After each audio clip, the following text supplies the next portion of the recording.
2026 தேர்தல்களும் சூடுபிடிக்க தொடங்கியிருக்கிறது தமிழகத்தில். அதிமுக மீட்டிங் ஒரு பக்கம், அதைத் தொடர்ந்து திமுக மீட்டிங் ஒரு பக்கம் அப்படின்னு பார்க்கும்போது கூட்டணி குறித்து தான் பிரதானமாக பேசப்பட்டிருக்கு.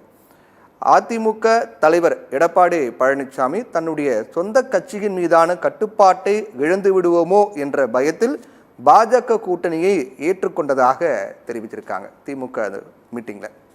இன்னமும் தொடர்ச்சியாக அதிமுக பாஜக கூட்டணி அப்படிங்கிறது விமர்சனத்துக்கு உள்ளாக்கப்பட்டு வருதா?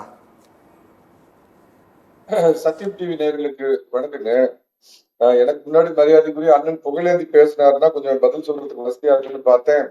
அண்ணன் 2026 எப்படி மிஸ் பண்ண போறாங்களோ அந்த மாதிரி அதுக்கு முன்னோட்டமா இந்த ப்ரோக்ராமுக்கு கொஞ்சம் லேட்டா மிஸ் பண்ணிட்டாருன்னு நினைக்கிறேன். இந்த விஷயத்துக்கு வர்றேன். அவங்களோட திமுகவுடைய அனுபவம் பேசுது அப்படின்னு நான் நினைக்கிறேங்க. வேற ஒண்ணும் இல்லைங்க.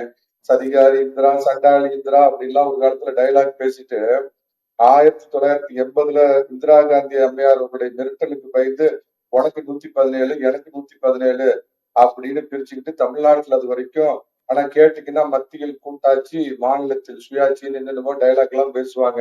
மத்தியில மட்டும் இவங்க சேர்ந்து எல்லாம் உட்கார்ந்தெல்லாம் சாப்பிடுவாங்களா அது கூட்டாட்சியா, ஆனா மாநிலத்துல மட்டும் சுயாட்சி வேணும்னு ஒரு விசித்திரமான கொள்கை. அது ஒரு பக்கம். முதல் மிரட்டல் இந்திரா காந்தி அம்மையார் விட்டு எமர்ஜென்சிக்கு அப்புறம் பண்ண உடனே உனக்கு 117 எனக்கு 117 அப்படின்னு பிரிச்சுக்கிட்டு புரட்சி தலைவர் மண்ணை கவனாங்க. இது திமுகவுடைய முதல் அனுபவங்க. கூடா நட்பு கேடாய் முடியும், எனது மகளை சிறையில் அடைத்தவர்களைத்தான் நான் மறப்பேனா மன்னிப்பேனா அப்படின்னு காங்கிரஸோட கூட்டணி 2011 உதறிட்டு போனாரு சட்டமன்ற தேர்தல்ல. அடுத்த நாள் மத்தியானம் பாத்தீங்கன்னா அமைச்சரா இருந்த TR பாலு அண்ணனுக்கும் நம்ம தயாநிதி மாறனுக்கும் சோனியா அம்மையாரும் பொம்மை அன்றைய பிரதமரா இருந்த இவரு மன்மோகன் சிங் பாத்தீங்க அப்படின்னா ஓட விட்டாங்க. போய் அங்க பேச வேண்டிய விதத்துல பேசணும்னு அடுத்த நாள் பாத்தீங்கன்னா அறிவாலயத்துல 3வது ஃப்ளோர்ல சிபிஐ ரெய்டு, 2வது ஃப்ளோர்ல வயதான தயாளம்மா கிட்ட சிபிஐ விசாரணை, முதல் ஃப்ளோர்ல கலைஞர் கருணாநிதி கிட்டத்தட்ட கைது பண்ற மாதிரி சூழ்நிலை வச்சு கூட்டணி பேசினாங்க. கூட்டணி பேசி 63 சீட்டை கொடுத்துட்டு கருணாநிதி அவருக்கு வெளியே நொந்து போய் நாயன்மார்களுக்கு 63 இடத்தை கொடுத்ததை போல நாங்கள் 63 இடத்தை காங்கிரஸ் கட்சிக்கு வழங்கி இருக்கிறோம் அப்படின்னு சொன்னாரு. சோ அந்த அனுபவம் தான் பேசுதுன்னு நான் நினைக்கிறேங்க. திமுகங்கிறது தமிழகத்துல இருக்கக்கூடிய ஒரு மூத்த கட்சி, அதை நான் மறுக்கலிங்க. தீர்மானம் போடுறதுக்கு உங்களுக்கு வேற சப்ஜெக்டே இல்லையா? அதிமுகவை அடிபணிய வைத்தார்கள், விரட்டினார்கள், AK-47 வைத்துக் கொண்டு எடப்பாடி தூக்கி கொண்டு போனார்கள். ஒரு கட்சியில இந்த மாதிரி ஒரு தீர்மானம் போடுறதுக்கு முதல்ல கொஞ்சமாவது இங்கிதம் வேணும். ஏன்னா இதை எடப்பாடி பழனிசாமி அவங்க மிரட்டலுக்கு எல்லாம் பயப்படக்கூடியவரா? இவங்களுக்கு என்ன பிரச்சனைனா எந்த விதத்திலையும் இந்த கூட்டணி ஏற்படாது, நாம சுலபமா 4 முனை போட்டியில படுத்துக்கிட்டே ஜெயிச்சிடலாம்னு கனவு கண்டாங்க.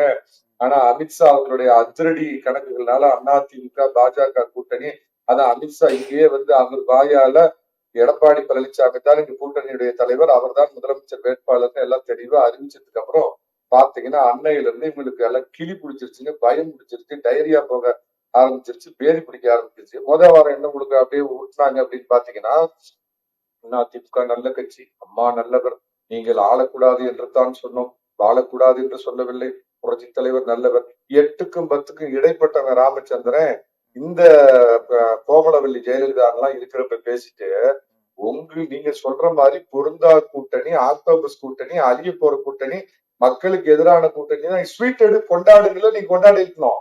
இன்னைக்கு திமுகவை நீங்க என்ன தீர்மானம் போட்டிருக்கணும்? மக்கள் விரோத கூட்டணி வெற்றி உறுதி, 224லயும் ஜெயிப்போம் அப்படிங்கள தீர்மானம் போட்டிருக்கணும். மிரட்டி கூட்டணி வைத்திருக்கிறது இன்னொரு கட்சியுடைய உள் விவகாரத்தை பத்தி ஒரு ரொம்ப நாராசமா நாகரிகம் இல்லாத திமுகவில் போய் சேர்க்கிறாங்கன்னா பயத்துல அவங்களுடைய பிதற்றலை வெளிப்படுத்துறது. என்னன்னா ஒரு வலுவான கூட்டணி ஒரு வருஷத்துக்கு முன்னாடியே அமைஞ்சு போச்சு.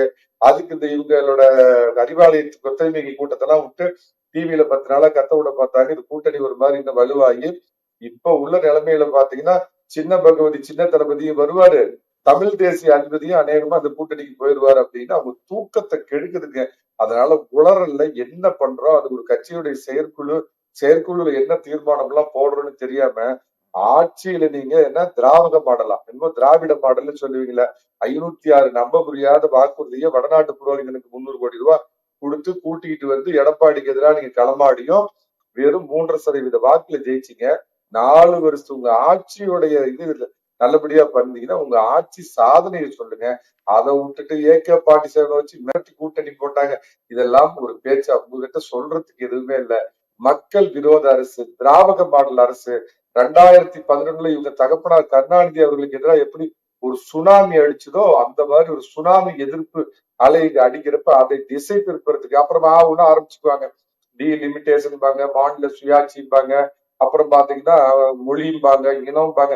அறத பழசான அந்த காலத்துல இருந்து அந்து போன இதே ரீல ஓட்டிட்டு இருப்பாங்க. என்ன சார் மாநில சுயாட்சி?